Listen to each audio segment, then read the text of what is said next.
Hi there everybody and welcome back to another episode of Pillars of Eternity. In our previous episode, we explored the top level of the Abbey and we are in the bottom level called the Hold of Silence now, and we are nearing the end of it. So I ended the episode because I don't know how long this is going to go. So hopefully today we can finish the Abbey completely. So let's continue.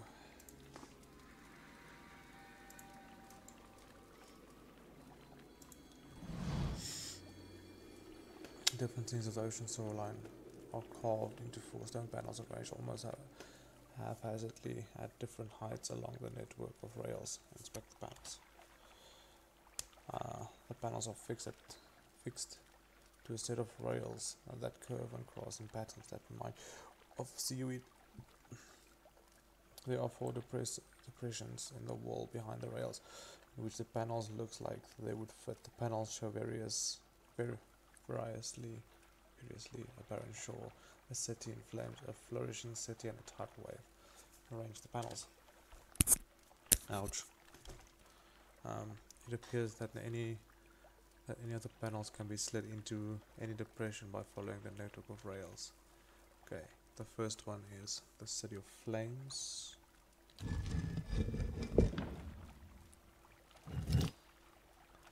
As the panel matches the recess in the wall, you gently press on it. It slides into without resistance and locks into place. Then it is the tidal wave.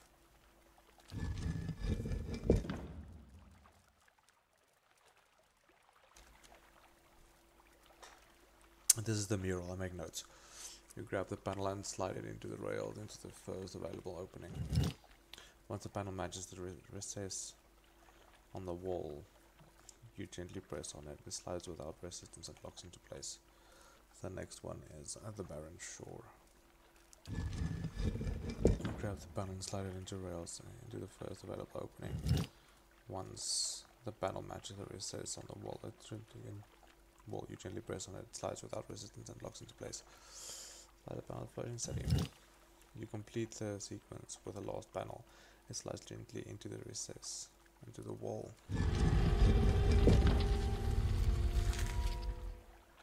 Perform the sign of the tide on the hidden carving.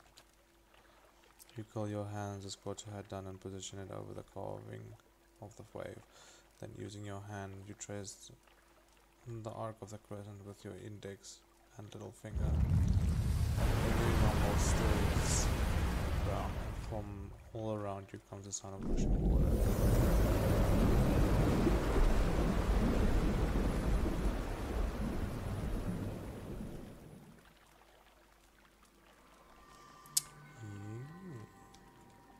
Hey there.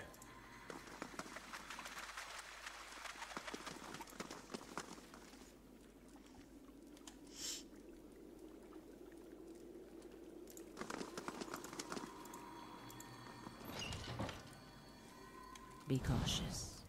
Be constant.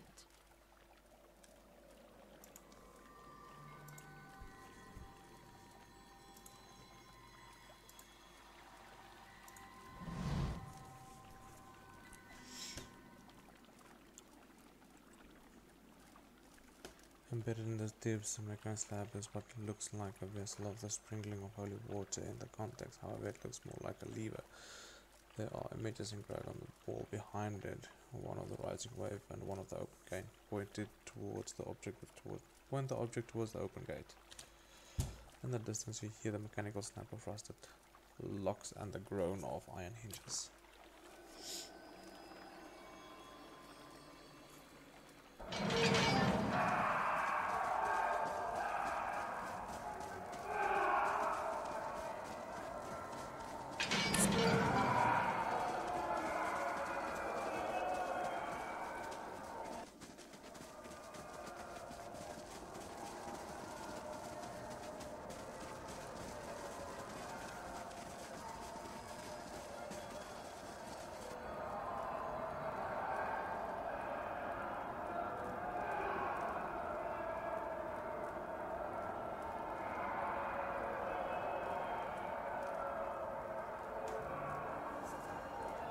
Echoing voices reach your ears.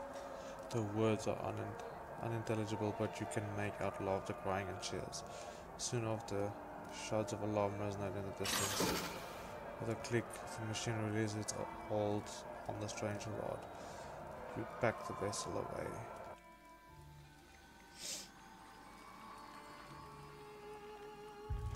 Somewhere out there, Wow must be smiling about this. Or would be if it wasn't just a floating cloud of eyes.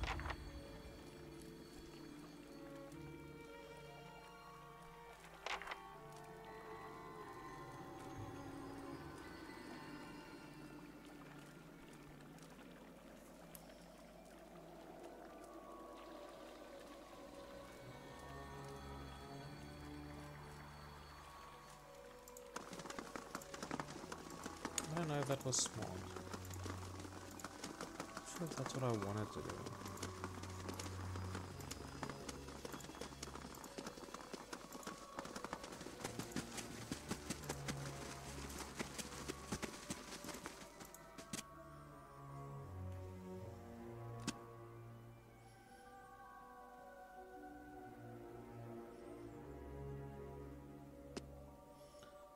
I'm not sure if that's what I wanted to do.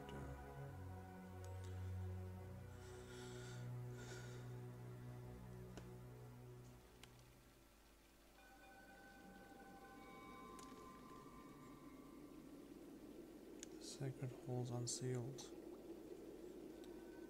Sacrilege. Come fight me, bitch.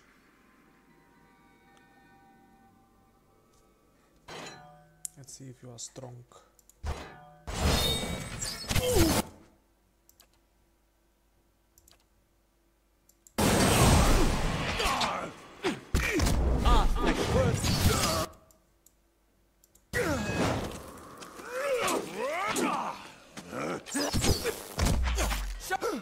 That's it! I'll teach you a lesson!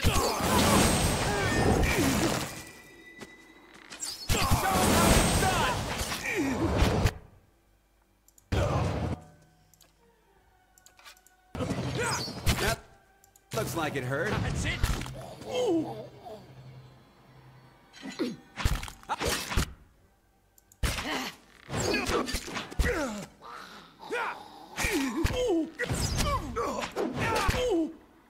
Just attack it! What the fuck is wrong with you? Show him how it's done!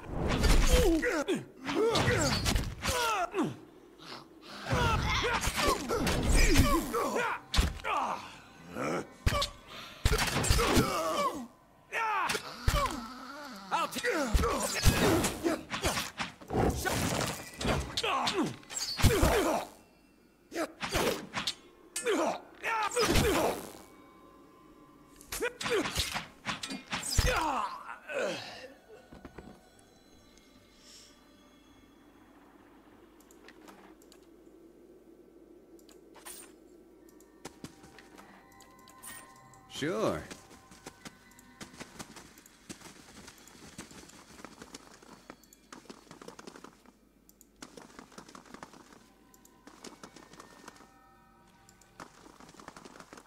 Okay.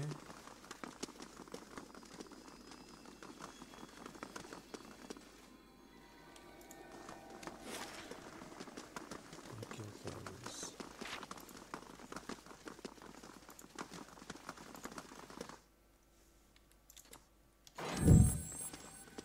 Don't even slowing it down!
Okay,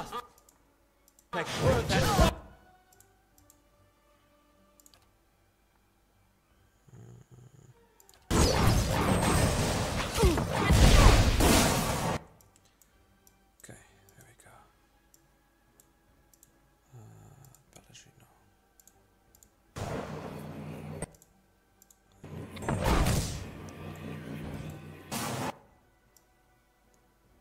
I need you to transform.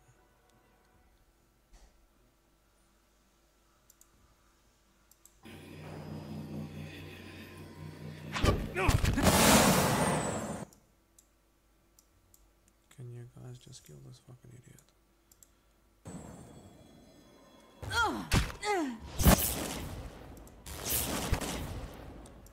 Done. Okay, let's go. To my lips.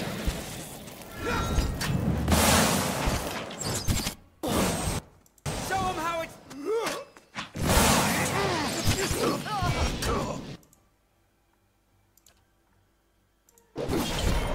Thank you.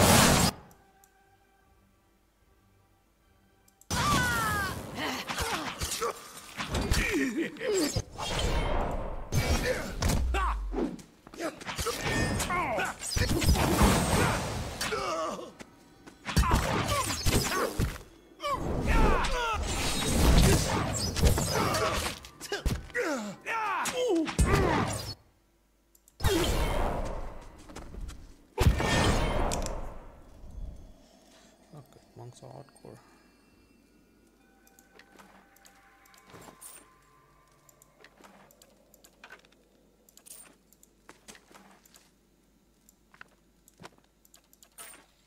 Sure.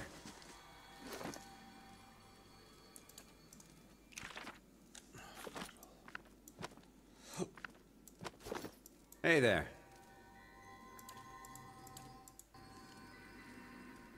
Sure.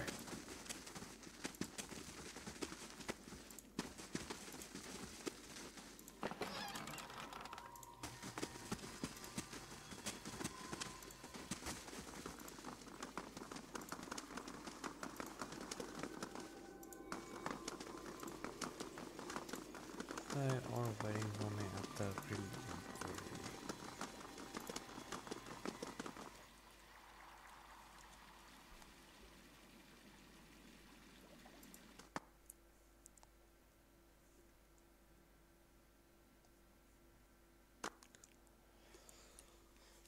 They are waiting for me at the relinquery.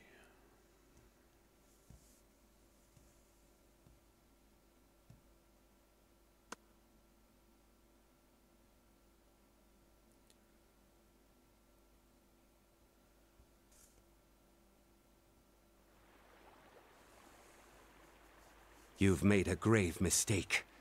I will correct it in Ondra's name. No, you won't.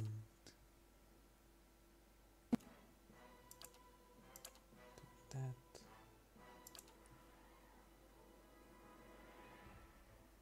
Shit.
Fuck's sakes.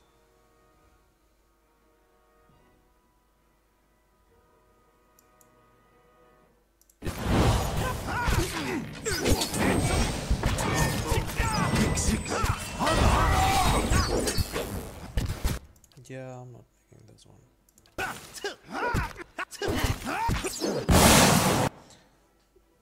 am not making this one. Everybody's dead.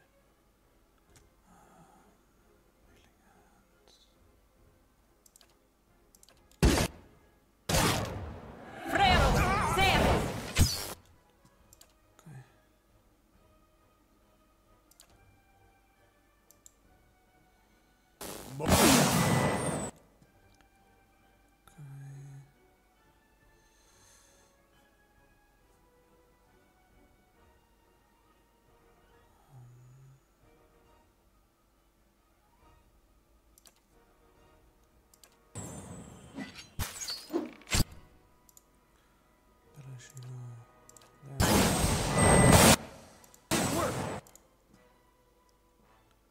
Need to try something else. Okay.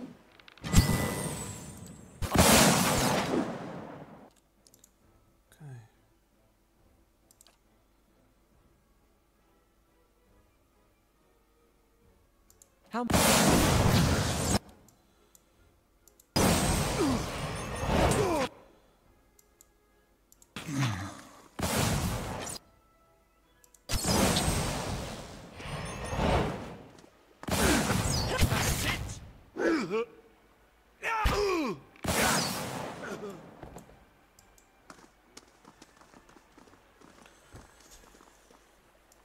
Shit.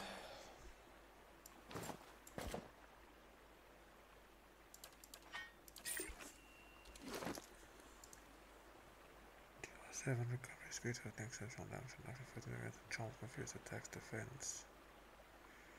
Plus 10 defense against dominant attacks, ground, water, unconscious, enchantment.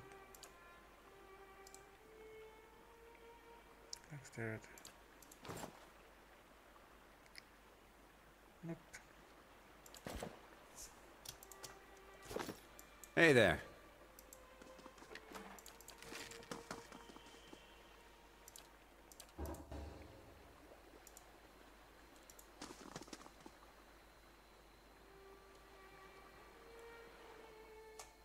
Okay. What if it's upward resistance? Slit cut to the thousand, what is thousand condenses? And touch for an elastic resistance.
Why can't I go in?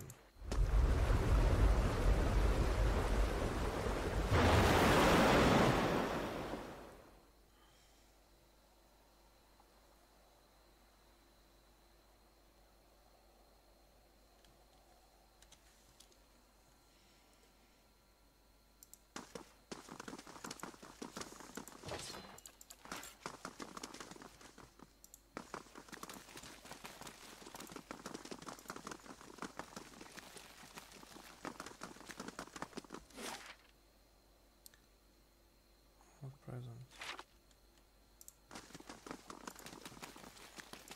I guess the rest of the giant skeleton should have been our first clue.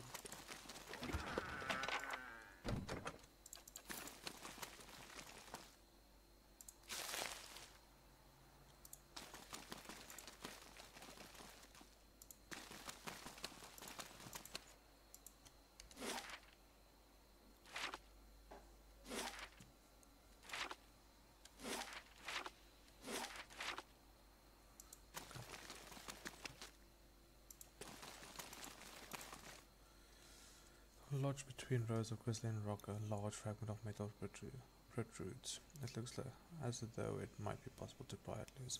Pull out the metal fragment.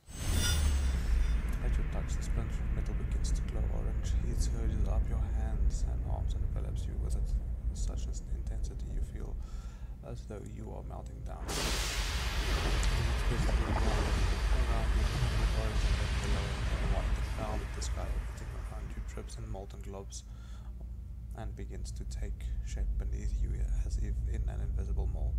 You and the shard are the last things to melt and fall, and your addition to the molten pool completes the shape of an immersed hammer.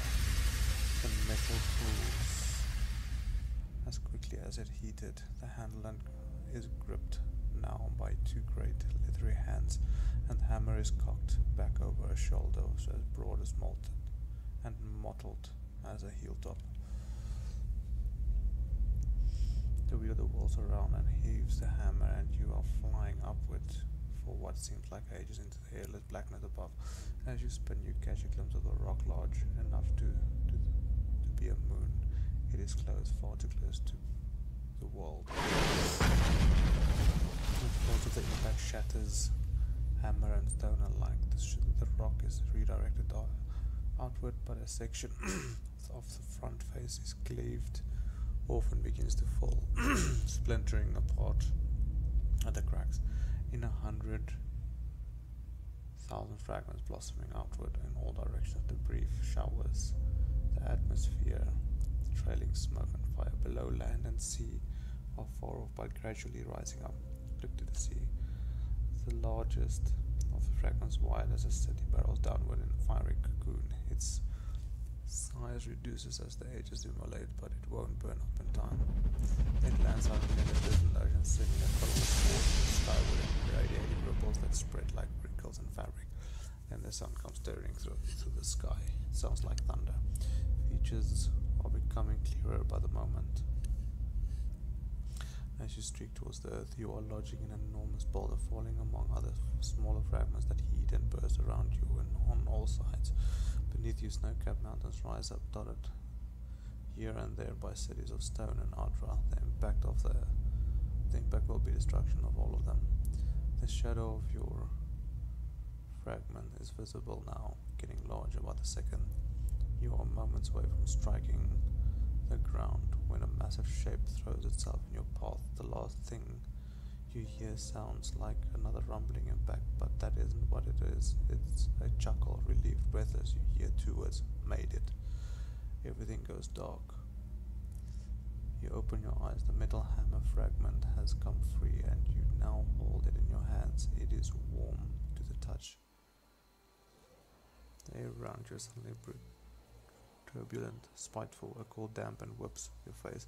Soft crystals collect your nostrils and your creases of your eyes. The floor below you becomes blue-grey and glassy, churning and rolling, and when you fall, you crash through waters. Violent waves also spin. Something slithers around your ankles, seizes you with incredible strength, drags you down into salty depths. When the pulling stops, you are hovering at the center of an endless blue abyss. You can see neither surface nor floor. You seem to be facing downward, but there is no way to be sure. Your voice sounds from anywhere at once, and the immense pressure wave of each utterance sends you Deceitful wretch! Grave robber! You who dig for that which you did not bury, speak! Explain yourself and be judged! Must speak a means of defeating an army that threatens my land. You seek what is mine! What was rightfully lost! The outburst propels you, sending you end over end. Your actions speak for themselves. The battery opened. The forge ignited. You showed mercy to souls that evaded my judgment. Secured them to the battery's defenses. Mercy was not yours to give. The dwarves sealed their own fate. The forge was meant to be forgotten. And now, here you are again, denying peace to the buried. The winds around you calms. Salt settles like a slow exhalation, and the vast dark seascape beyond the murk fades in. Waves of light trickles down from far above onto green gold columns of kelp that rise from the depths of and sway back and forth in the current. Fish and mollusks patrol them in groups of hundreds and thousands, and nearest pass you with vengeful eyes. What do you mean the forge is meant to It be was for? never meant for mortal use. Such power, such truths lie within it. It can bring only ruin. When the Pargrunin came to the White March, they were peaceful. They shared common beliefs and purpose. Their visions for the Forge tore them apart. You have seen this for yourself. They would have destroyed themselves in the end.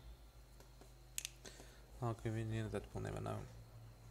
You need only look to the history of your own civilization for assurance. How many wars, how many fallen empires might have been averted if only their leaders could forget the objects of their ambition. I mourned the loss of the Pargrunin. Misfortune brought them here. They did not deserve to end so soon. What does it matter if something is remembered or forgotten? It is in the past in either case. Memories are the spirits of the past. You of all people should know their sway on the present, Watcher.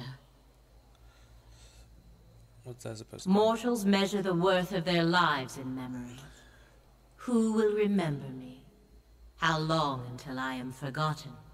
Memory governs every thought, informs every choice. It can fuel passion, understanding, love, or it can create obsession, madness. You have seen it plague many souls in your travels. Consider the old Watcher who inherited unspeakable crimes from birth, or the young woman who committed herself to Brackenbury for love of things she remembered she had.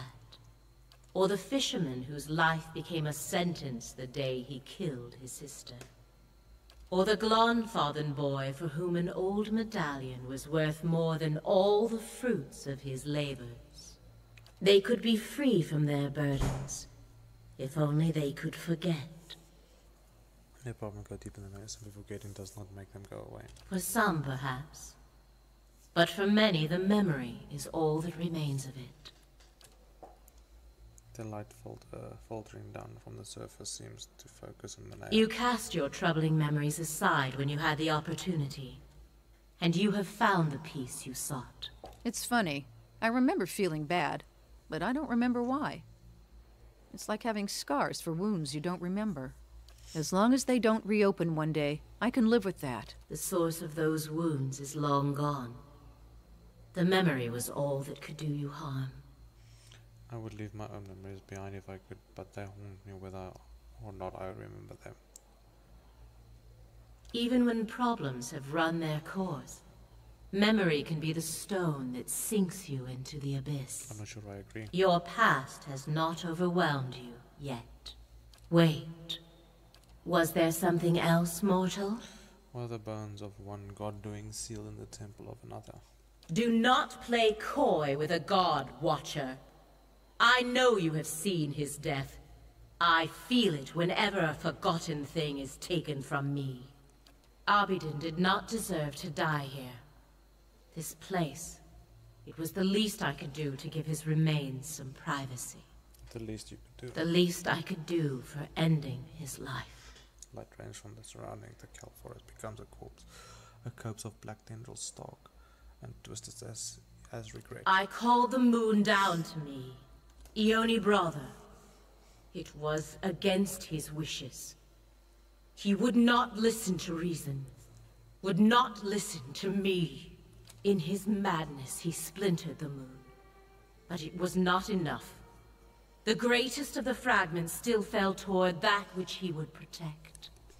In the end, he took position where it would fall, and absorbed the impact himself. I thought Belafang and Vela were the moons. Ioni brother is their smaller sibling, tiny next to them. Small enough that the world would survive it. But why the temple? Why the secrecy? That time has been forgotten now. And so his death belongs to me. Everything he was before the impact. Surely you slew another god. But you slew another god. Surely the other gods know this. Surely Abbydon must know. Grandsires through the kelp bed, pushing each plant aside. Like saplings in a hurricane and propelling you backward amidst the torrent of wayward feet. No! He cannot know! He must never know! Understand, he was not always as he is now. His body was not all he left behind. He was devoted to progress and industry from the beginning. But so too was he devoted to preservation. In those times he would let nothing go. Nothing could be forgotten. His will was iron long before his body. Preservation, so that was why he went so far to oppose you. We agreed long ago, all of us, not to alter the course of Kith's civilization. Not directly. Not unless there were no other choice. But in this matter, there was no other choice. He understood that as well as anyone. It was for duty that he opposed it. I would have stopped it if I could, but by then it was too late.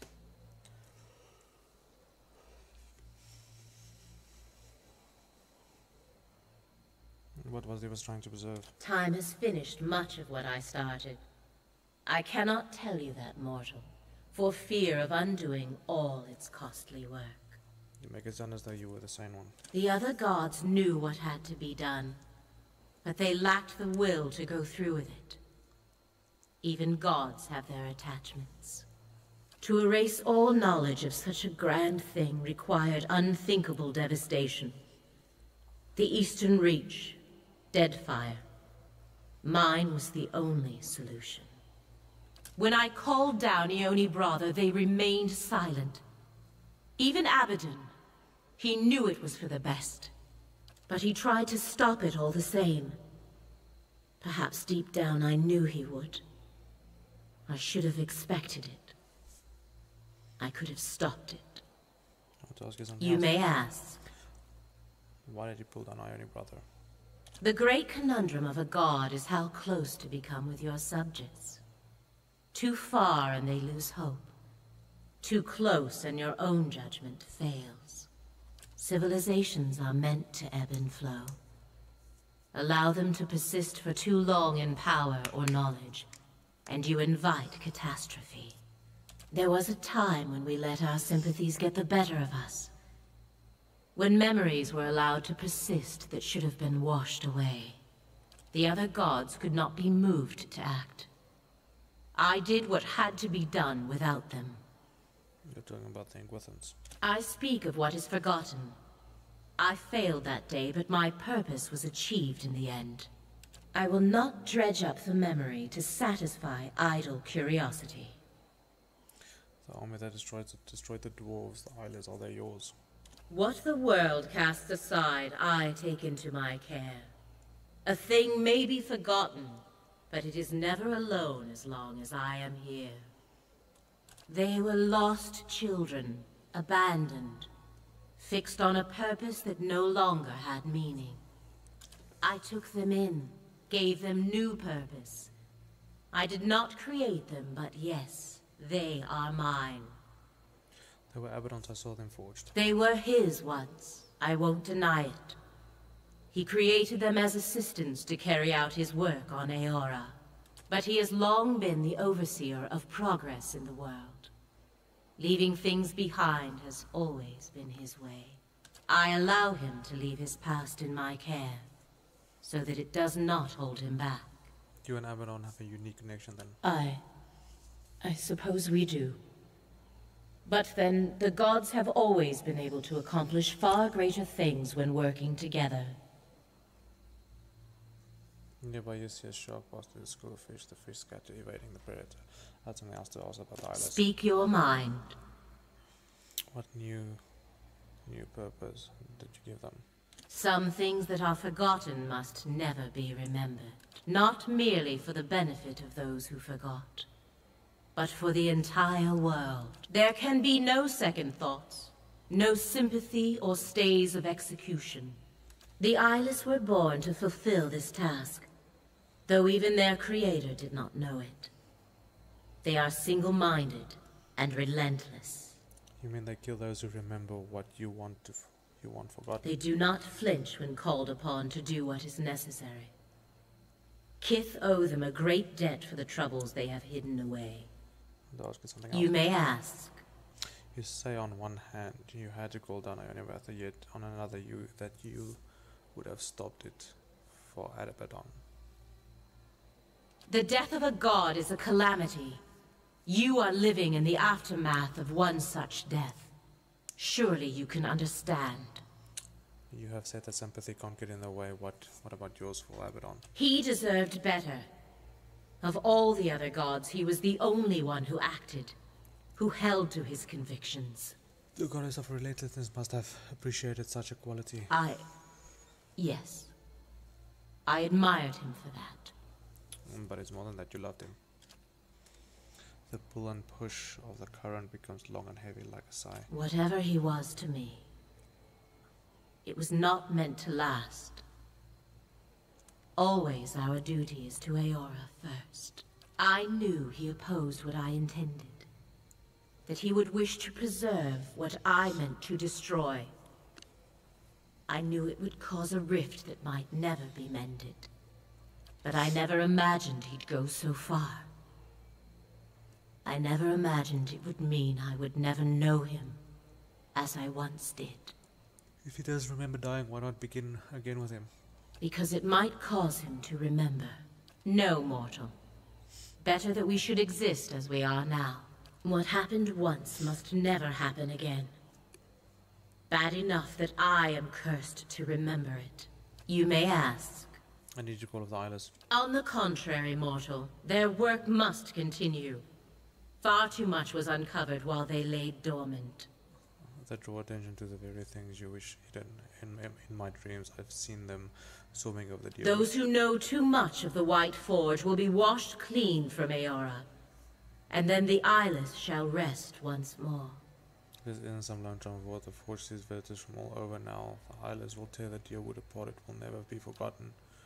The sea of life around you stirs back and forth, agitated, restless. Even if it is as you say, there is nothing that can be done. The eyeless do not think for themselves. They have only the purpose that is given to them. They do not stop until the purpose is fulfilled. They will not change course now for me or anyone. I am sorry. Prizes said they could be called off. Only if those they pursue are no longer a threat. The raid Sarens were stopped before they could take the White Forge. In your case, Watcher, you are well beyond that now. And if what you say is true, then the Deerwood is as well. This was your doing, you must The intervene. interventions of gods seldom work out in anyone's favor. Our touch is too heavy. The world crumbles beneath it. It is why we so often enlist the help of mortals. They execute our wishes with greater care.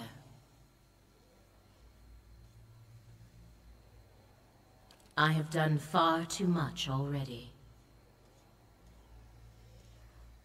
If you unstomp the marble. Your determination is commendable. But the eyeless number in the thousands. You will need more than strength or luck. The help of a god would be most I welcome. will give you what aid I can. I bade the eyeless to remain hidden when at rest. They are gathered in the hollow of a great rock, splintered from Eoni Brother. It lies in a flooded crater known as Kairin's Scar. Know, too, that they were built to answer the call of their master's hammer. When they hear it strike, they come to its aid. If you were to take that piece of his hammer from here and reshape it in Abbydon's forge into a likeness of the original, you might be able to call them to you. But destroying them would be another matter.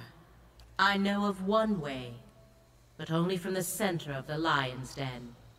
Only with their master's hammer in your service. If you can do all this, if you can reshape what remains of Abbydon's hammer and bring it inside their lair, I can instruct you there on what you would need to do.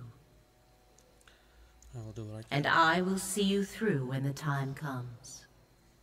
I will remake the hammer in the white forge and stop the eyeless. If you do not, be assured, they will come for you as they did for the Pargrunen. And easy to blend disturbs the calm like an unwelcome Careful thought. as you approach the lake. When I claimed the eyeless, I made sure they would not be discovered while they slept. Many of my most devoted followers stand watch there. They will not allow you near. And there is something far worse. Something more fearsome and dangerous than any eyeless. Let us hope you do not attract its attention. In the place of the onset, a sudden surge of current from beneath sends and hurling upward. The surface above you approaches, fast, shifting and glimmering like quicksilver. You emerge soaking wet and enters of the stone floor under inquiry, gasping for breath if you'd been holding it for hours.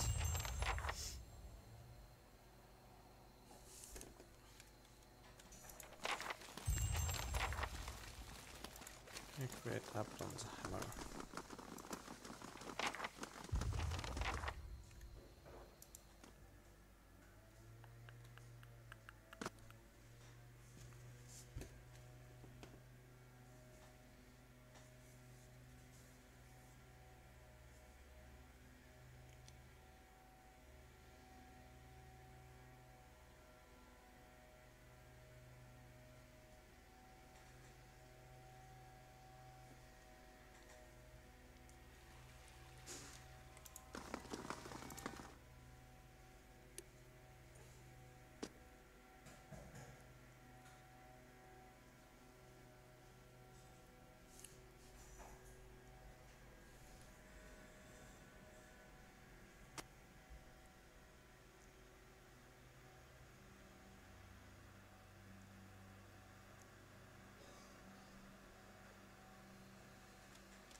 Straight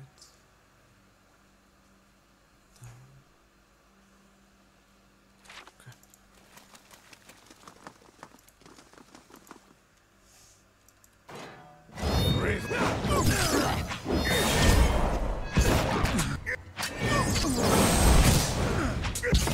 Mow it.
Show him how it's...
It is only a fraction of the size of the original, but they just metal enough to create a hammer fit for a person of the size to wield.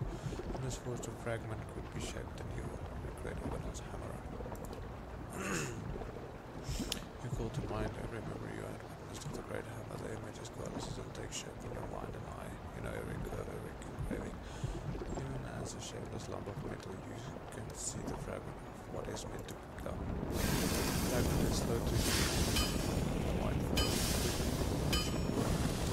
hit against the apple, so it rolls down your body and puddles at your feet. Your arm grows sorer with each swing of your forge hammer until you can barely lift it. Minutes later, stretch out. As Eva's hammer begins to take shape, right, the ring of your own hammer it takes its familiar tone, one that you have heard in your dreams. With each strike an image flashes in your mind. It is hazy at first, but it gains detail as the hammer begins to resemble the original.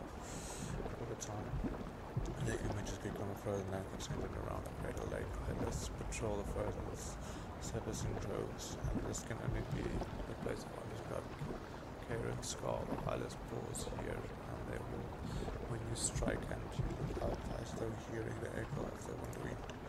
In the distance, as more details appear, you can see the other land, the silver-driven specter, and you see and you understand where the lake lies in the white marsh, and you must take the hammer. Finally, with a careful edging and the last detail of the chisels, the hammer is completed. The sooner do you make the final mark, and you feel a pure radiant energy pulsing through within it like a mechanical heartbeat. There is an indescribable beauty to this shape. Indescribable beauty to the shape and the way and the design. It feels as if this is the realization of the metal's purpose. You take up your hammer and its power rushes over you in the waves, and it shakes your body so hard you nearly drop to your knees. The tremor passes, but the surge of power remains. The hair on your arms stand on end. In your hands is a faithful recreation of a divine instrument. I thought it would be bigger.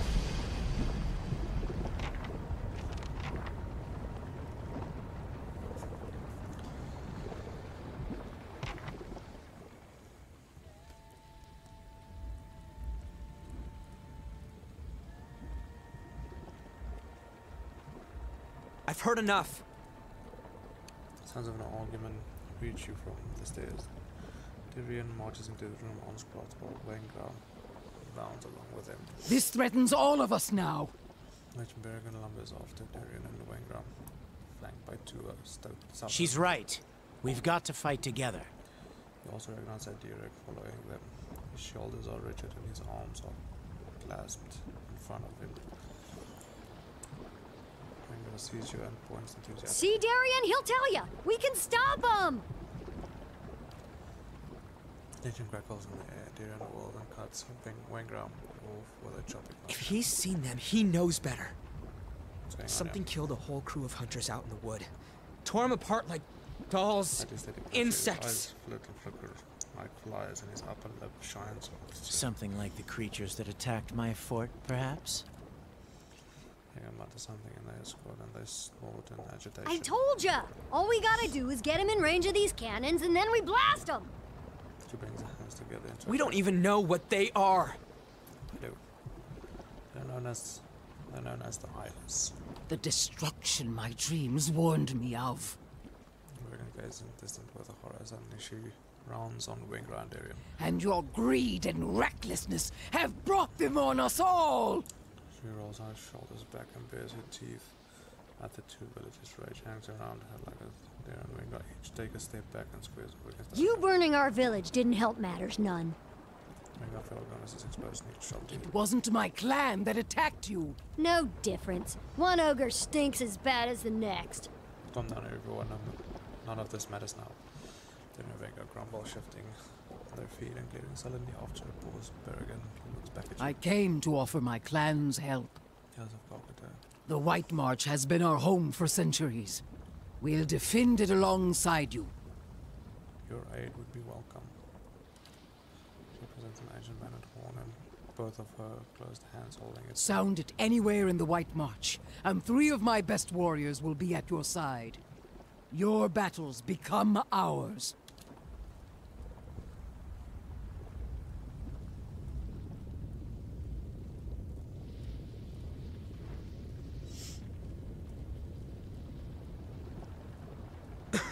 What's your plan for dealing with them exactly?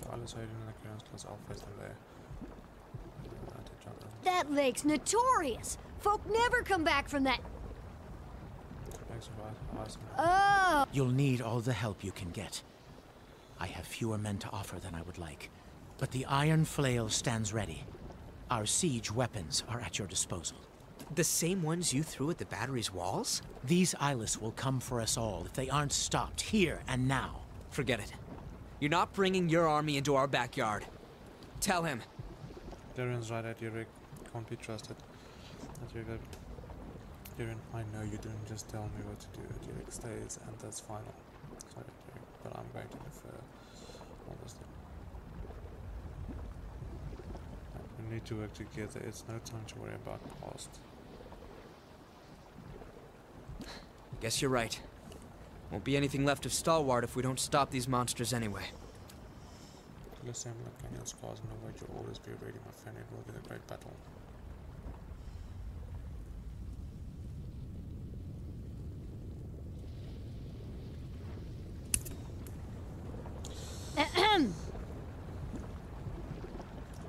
You know, those heavy cannons you fixed might come in handy.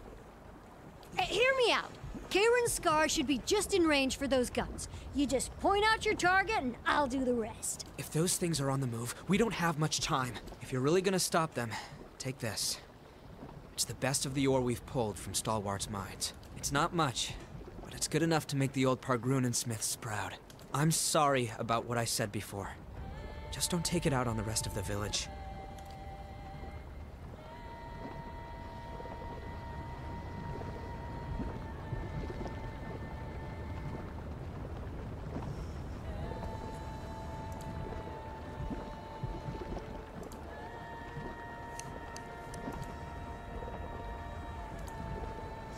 Anyway, that'll be it for today, guys. I will see you guys in the next episode. In the next episode, we will actually go and kill Eyeless. So, I hope you guys enjoyed this episode and have a fantastic day.